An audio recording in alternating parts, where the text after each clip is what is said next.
Okay, students, I'm coming back to finish reading part 2 of chapter 6. I think it's called Bless the Walls. The Blessing of Walls. Okay, so I'm picking up on page 112, the third paragraph. Okay, it was December 17th, the day before Christmas break. When I walked up to the lunch table, I noticed that Ernie had just gotten there too. He looked more frustrated than usual and threw his books and lunch sack on the table. Minnie Jean was in trouble, he said. She'd dumped a big bowl of chili on the head of a boy who had been hassling her repeatedly in the lunch line. He and Melba had seen it all when a group of boys called Minnie names and blocked her path as she tried to make her way to her table with her lunch, Ernie said. Before he could encourage her to ignore them, he watched the chili slide from Minnie's tilted tray onto the boy's head. The entire cafeteria came to a standstill for a moment, and spontaneously,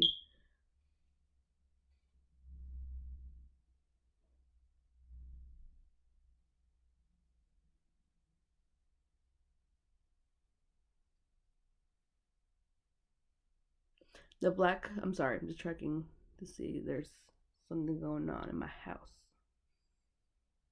Okay. And spontaneously, the black cafeteria staff erupted in applause. That's funny. Yes. Okay.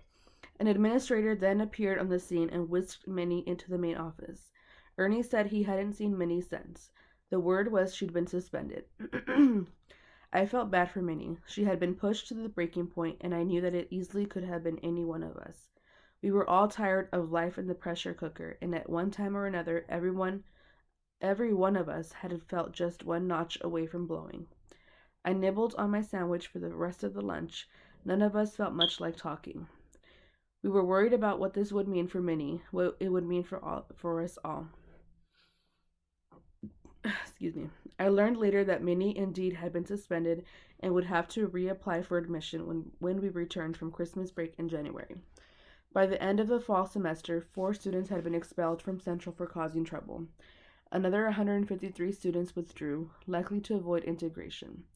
About 2 dozen of them enrolled at Hall High School, the all-white school in a ritzier section of Little Rock, and a few of them eventually returned to Central. The news about Minnie's suspension put a damper on the beginning of the 2 week break from school, but I looked forward to the time off.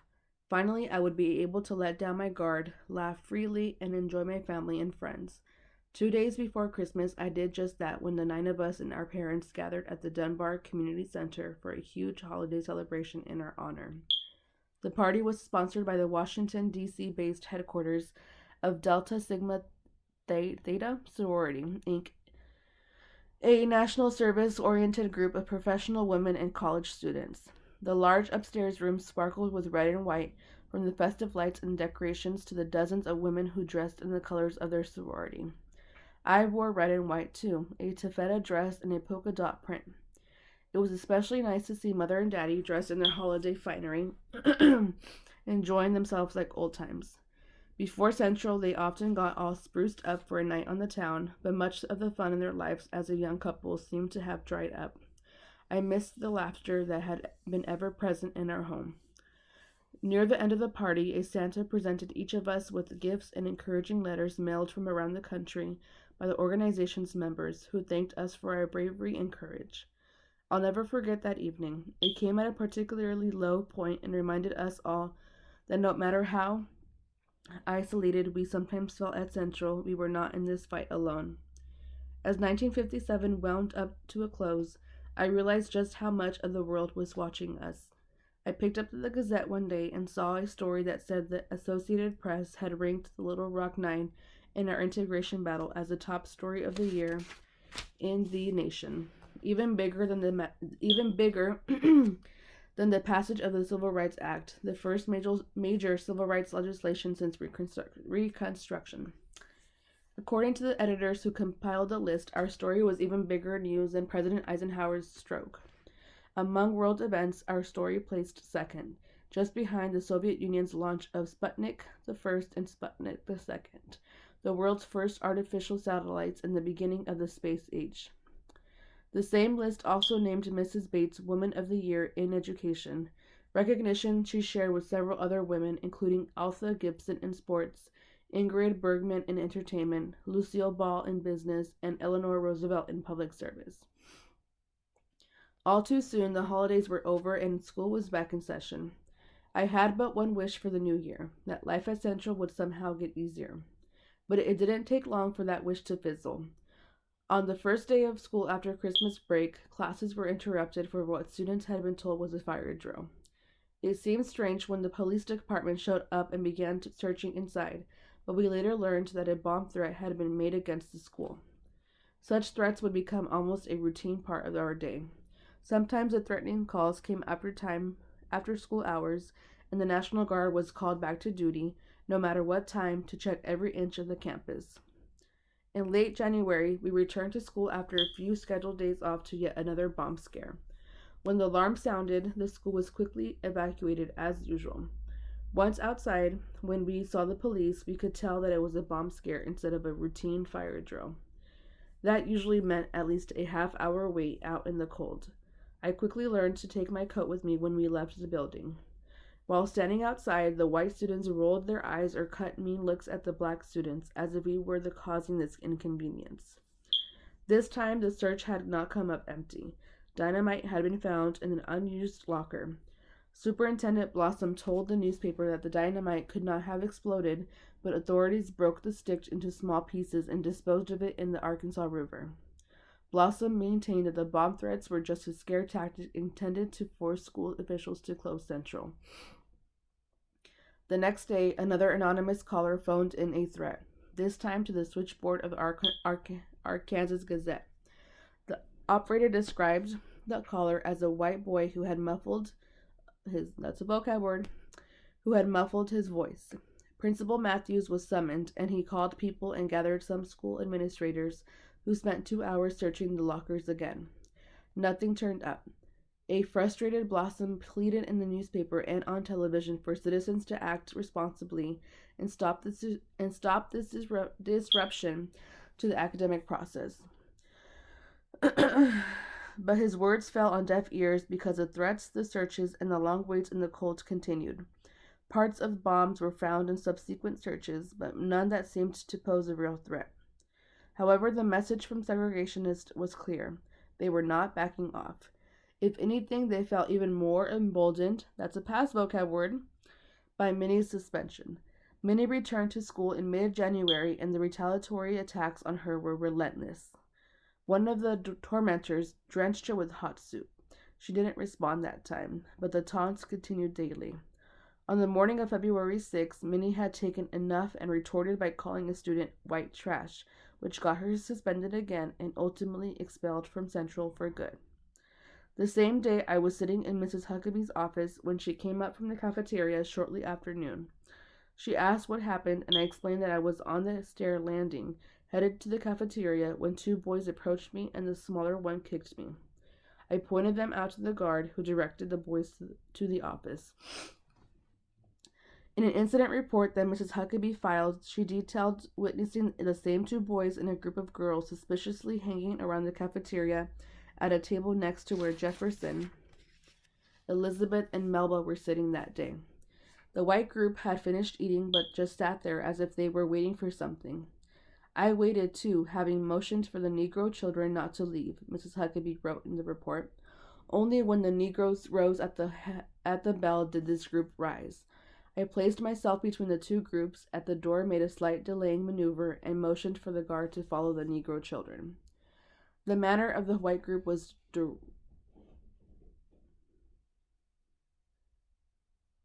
pause. We're good. The manner of the white group was directly challenging to me, Mrs. Huckabee wrote. One second. Mrs. Bates somehow got a copy of a confidential school record dubbed Students Involved in Repeated Incidents at Central High School, which noted some of the harassment by well-known troublemakers. The report shows that 1958 was already off to a rocky start. Herbert Blount, the same boy who had kicked me on the stairs, kicked and hit Terry and threatened to beat him up after school. James Cole sacked Ernie in the shower with scalding hot towels and used abusive language. James also called Minnie Jean a series of bad names and refused to go to the principal's office when the guard ordered him to do so. Darlene Holloway stepped on Melba's heels and pushed Elizabeth down the stairs, for which Darlene was suspended. Lester Judkins pretended Ernie tripped him after Kenneth Van Diver struck Ernie. These were just a few of the incidents that made the list, and most times I didn't even bother reporting the name-calling and small indignities. My days were so stressful that I didn't entirely feel bad for Minnie Jean now that she was expelled. At least she was free from the troubles at Central. Mrs. Bates and the NAACP arranged for her to move to New York and live with Doctors Kenneth and Mamie Clark, the renowned African-American psychologists whose research using black and white dolls showed the devastating effects of racism and segregation on black children. The findings had been essential to the success of the Supreme Court's Brown decision. One second. Okay.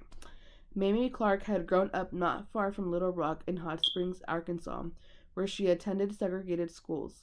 Her husband was the first African American to receive a doctorate in psychology from Columbia University in 1940.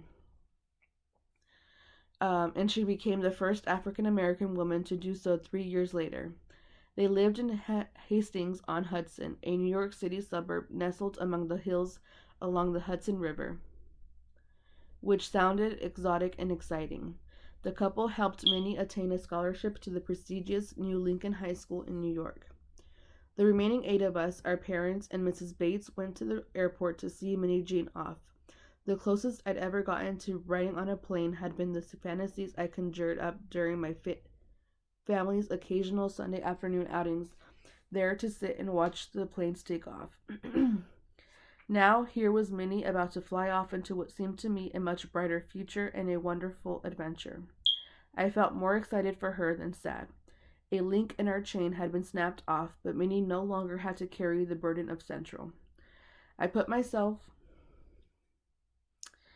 in her place and wondered what it would be like to fly far away from friends and family and live with famous strangers. The cold wind whistled as we stood near the tarmac, saying our goodbyes. We waved and waved as Minnie Jean turned and walked away, her face reflecting what we all felt, excitement and regret. One of the guys broke into a verse of the Gene Allison hit, "You Can Make It If You Try." No sooner had Minnie Jean left Central than hateful cards began appearing all over the school. 1 down, 8 to go. Distributing the cards led to the suspension of one perennial vocab word troublemaker, Sammy Dean Parker. Another card was aimed at Gloria. Get Gloria Ray out of the way. Even the principal, Jess Matthews, was a target. That white trash Matthews named Jess sure got Central in a mess. The kids, if they're white, he deprives of their rights. He's a Kansas blank lover, I guess. I never saw a card bearing my name, but the segregationists were busy in their campaign to get rid of the rest of us, and sign or not, we all knew it. We knew, too, that the troublemakers were organized in their campaign to punish us physically. One of the cards found around school invited white students to attack us. Good only until May 29, 1958. Bear may kick rumps of each CHS Negro once per day until above expiration date. Last chance, boys. Do not use spiked shoes. Signed, Daisy Blossom. School administrators regularly took similar cards away from students or yanked down the brazen signs scrawled on notebook paper and posted throughout the school. Practically everywhere I walked, I felt like one big bullseye.